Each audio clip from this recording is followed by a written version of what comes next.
Hello, I just want to review over with you guys the 10.4 BellWork. And so I kind of formatted this a bit different than what we have had in the past. So what you will notice is that like for question one, it says ionic bonds are formed between. So if I were to pick a wrong answer and say two metals and hit next, it'll take me to this page that tells me I got it incorrect. And then it gives me review information so that I can read that ionic bonds are formed between metals and nonmetals. And then you'll see this question, which question do you need to go back to? So it told me I got it incorrect after I answered the first question. So I need to go back to question number one in order to change my answer. Okay, so it was not two metals, it was a metal and a nonmetal. Okay, so remember ionic bonds are formed between a metal and nonmetal.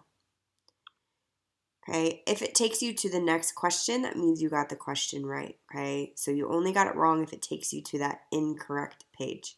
Okay, so for this one, in an ionic bond, electrons are. Okay, so we know that in an ionic bond, electrons are transferred, but again, just to show you, if I pick the wrong answer, it would take me to the incorrect page where I can see that it tells me that the electrons are transferred.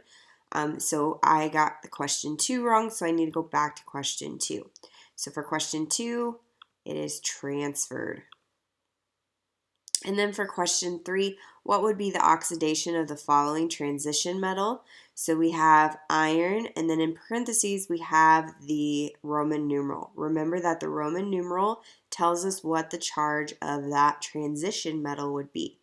Okay, remember it's always going to be positive. So in this case, the Roman numeral inside here is a 4.